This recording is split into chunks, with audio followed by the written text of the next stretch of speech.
There's nothing worse than starting an exam and feeling that you don't have any ideas. You get nervous and stressed, and the more stressed you get, the more difficult it is to think of ideas. It's a vicious circle. But don't worry, in today's lesson, we'll be looking at some useful tips for how to develop clear and relevant ideas for your IELTS essays. First of all, let's look at what you can do when you're writing your essay. Now, I like to use a method called the multiple perspectives approach. Imagine you get a question like this. All high school children should have to wear a school uniform. Do you agree or disagree? Now, with the multiple perspective approach, what we would do is first think, well, who is affected? Which groups are affected by this? Okay, so who is affected by a situation where high school children have to wear a school uniform? The high school students themselves, they're certainly affected, but there are other groups as well. Maybe the students' parents, or even the teachers. Hey there, if you're enjoying this activity, then check out EnglishProTips.com, where you'll get help for all parts of the IELTS test, the listening test, the reading test, the writing test, the speaking test. You can start for free at EnglishProTips.com. See you inside. Now that we've thought of 3 different groups of people that are affected by this situation, what we're going to do is we're going to empathize with them.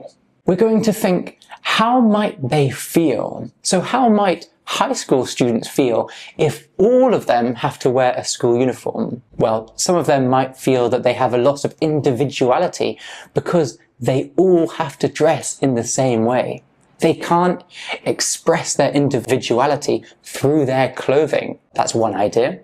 What other ideas are there? Well, there might be less bullying in schools because everybody's wearing the same clothes. I remember when I was in high school, sometimes there would be fights or bullying in school just because of the clothes that you wear. So if everyone has to wear a school uniform, there might be less bullying. How about this one? There's certainly going to be less judgment on the clothes that you wear because often the clothes that you wear to school are a reflection of your wealth and the social class you belong to. So if everyone has to wear the same clothes, there's not that focus on how rich you are or what social class you come from. Okay, let's move on and now think about the students' parents' perspective. First of all, many of them will feel relieved that they don't have to buy new clothes. It's very tricky to always be buying new clothes for your children to wear to school. If you know they have to wear a school uniform,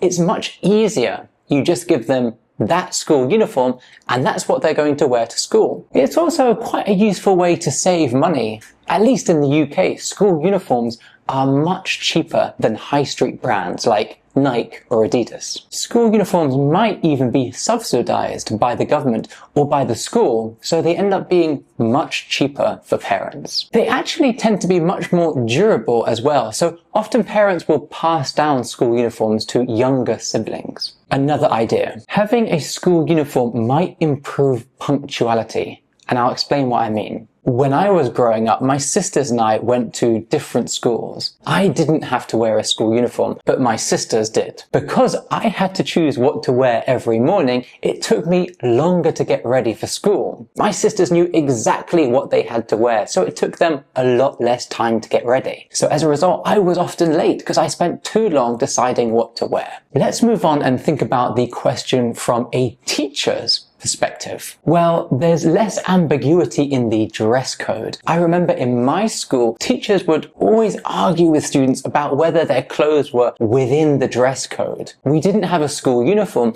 but we weren't allowed to wear t-shirts with rude words, and students would sometimes wear t-shirts that had semi-rude words, and they would argue with the teachers to say whether their t-shirts were in or out of the dress code. If you've got a school uniform, you don't have this problem. Students might also behave better. There are studies that say that when students wear a school uniform, they act more like a unified team, and actually as a result, they behave better. Hey, I want to show you something really cool that I've developed at EnglishProTips.com. In my speaking course, you can watch the video with a model answer, do some quizzes, learn the useful vocabulary, and then this is the really cool thing.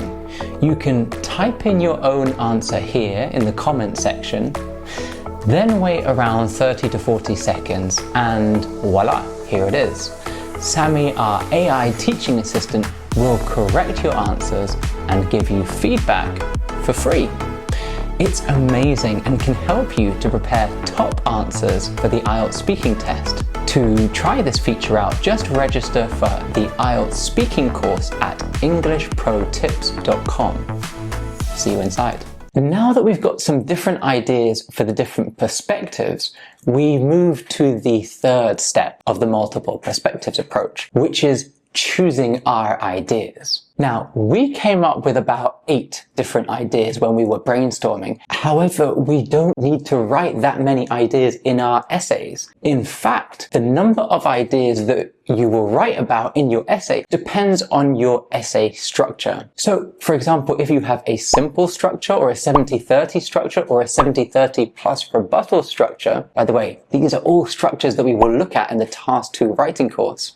Anyway, depending on the structure that you choose, you'll know how many ideas you have to write about in your essay. Remember, high-level essays like Band 7 or above don't tend to have more ideas, but they do tend to have, say, 2 to 4 well-developed ideas. A good idea is to choose the ideas that are easiest for you to write about. So not necessarily the best idea or the most complex idea. You're not assessed on the complexity of your ideas. You're assessed on how you communicate those ideas. So choose the ideas that you feel most comfortable writing about. Finally, try to come up with examples for each of your ideas. When I talked about school uniforms being a lot cheaper for parents, did you notice how I used the example of how school uniforms in the UK are subsidized by the government, whereas high street brands like Nike and Adidas have a large markup on their clothing? Well, that's a great example that I can put in my IELTS essay. So that's the idea that I would choose.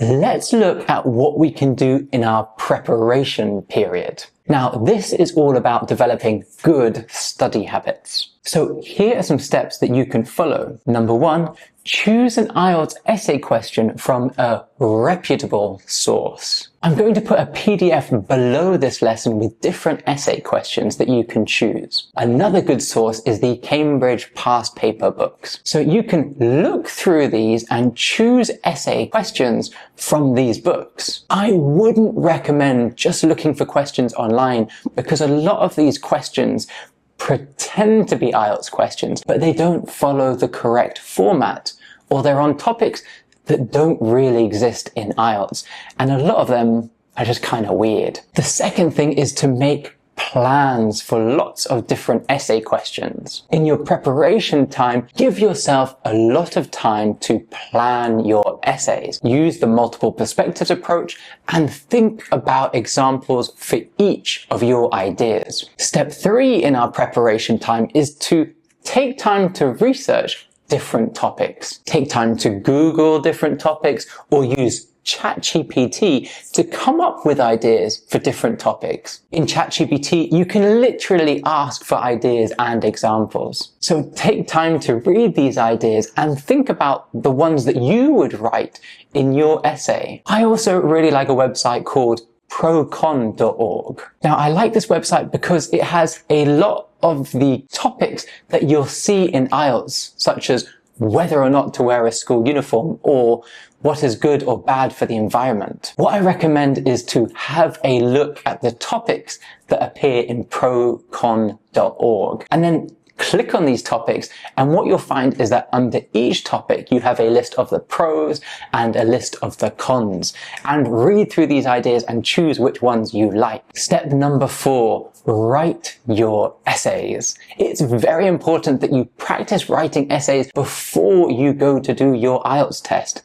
Everyone that I've spoken to who has achieved Band 7 or above in IELTS writing has spent a lot of time writing essays in their preparation period. Step number 5 is to compare your essays with model answers. Now, below this lesson is a PDF, and in this PDF, you're going to find some model essays and links to more model essays that I would suggest that you read and write your own essays and then compare the two. Say which ideas that you have chosen, which ideas appear in the model essay, and then compare the way that these ideas have been communicated. If you do this for long enough, your essay writing is bound to improve. Right. Best of luck with your studies, and I'll see you in the next lesson. Remember, get the PDF below this video.